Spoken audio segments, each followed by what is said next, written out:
Hello, my friends. This is Tolani Adewale Akingbade. My name actually means wealth restored.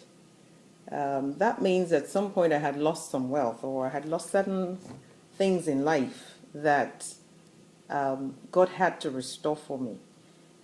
I have been on a journey for a while, and it's been made up of a lot of very interesting times and very challenging times. One thing that sticks to my mind every time I look back at life is something my father told me.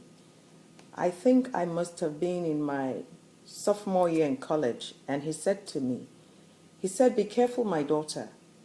He said, "The world only stays around you and helps you to lick the hand that has palm oil." He says they never stick around to help you lick the hands or the fingers that have blood on them. I'll say that again because I wasn't really coherent when I was saying it. My dad told me, he said, people will only hang around you when they're going to lick the palm oil in your hands. But they will never lick your hands or your fingers when you have a cut or you have a burn. And that stood with me. I don't know why it stuck with me for years. So I've realized that in life, you really must take care as you go on to pick your friends, number one, and to retain relationships. We're talking about you rewriting your story. We're talking about you having fallen at some point, or life has dealt you punches, and you need to make traction. You need to recover. Every time you have to recover, you have to first of all look back. I'm very sorry that I tend to keep giving you these proverbs and these analogies and these things, but that's how I think. In my native tongue, they say that when a child falls down, he just gets up and looks forward. But when an adult falls down, he stoops and looks back and see what made me fall. So when you want to start rewriting your story, you must take a hard look at what made you fall. Once you can identify it, with the help of God, you won't repeat that same mistake again. This discussion today, I want to encourage you that you have only one competitor. You have only one person you should challenge, and that's yourself. You're not in competition against anybody else. By the way, nobody owes you anything. Those are the truths I had to tell myself. Nobody owes me anything. I'm not in competition with anybody, but I'm in competition with myself. The very best of Motolani has to come out. I'm competing with myself. What I did last year, am I doing better or am I still in the same place? Once you are able to look at what you've done, is it better than where you were last year? Then pat yourself in the back. Ignore what anybody else has to say and keep pressing on. The day you can tell yourself to your face and realize that what you have done is not as good as what you did last year, then pull up your bootstraps again. My dear friend, listen up. You're in competition with only one person, and that's the best to you. You're not in competition with your colleagues, not in competition with those who seemingly have a say about your life. Not. It's just about who God made you to be. Once you feel a rustling in yourself and you know you haven't yet hit the point where you should be, then you keep pushing. That's the way you rewrite a story. You don't sit down and moan over a story. You don't sit down and criticize others. Just keep pushing. And you would be able to write out a story that's more beautiful than where you were. I want to answer just one question today. A friend of mine, dear person, wonderful human being, she wrote in and said, "How do I forgive my ex-husband?" For you to move on in life, there are certain things that you have to let go of. Now, how do I forgive my ex-husband? I pondered over that question for a few days before I'm answering her. If she's online now, you can hear me, my darling sister. But I recognize two things in that question.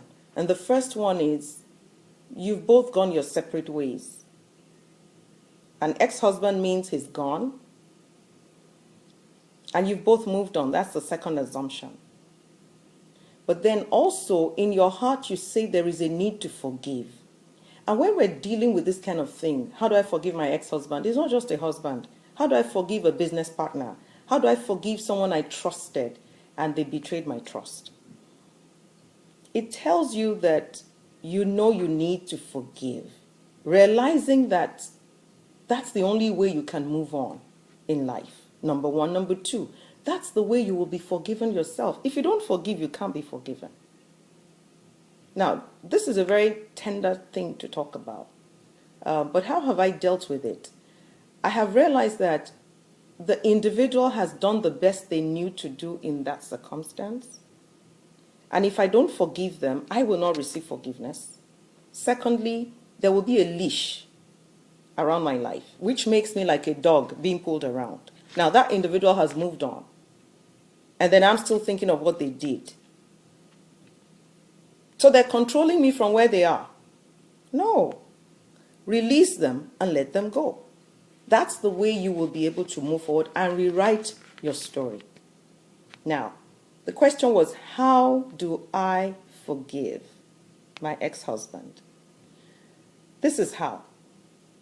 You constantly say his name every time a thought comes into your head, and you say, I forgive you. There is power in your words. If it's a mother or a father that upset you, or a friend betrayed you, every time the thought comes to you, say, I forgive you. If you don't practically speak it out, you don't create new mindsets. But the moment you continue to say, I forgive you, your memory bank, your brain creates new pathways, the nerve endings, they begin to reconnect from the pain you used to have. And the moment you're able to create new pathways, they call them neural pathways, your brain begins to exercise differently the thought. You teach your brain to forgive. Now, on long term, you and I know that no unforgiveness can get into heaven, which is really our goal. But how about living the right way you should live here? When you forgive, there's more joy in your heart. When you forgive, there's laughter. When you forgive, then you can really rewrite your story. I want to encourage you. My friend has sent in that question. You have to let that man go, because he's gone his way. He's living his life. Don't let him control you from where he is. There's so much ahead of us. And that brings me again to those of us who live in the US. I'm touching quite a number of things this afternoon. Please don't live in fear. Live in faith.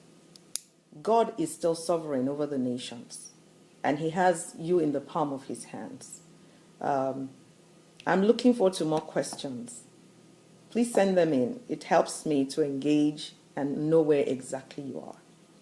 You have a wonderful week. Be productive and give yourself permission to thrive. Give yourself permission to love. Give yourself permission to be happy.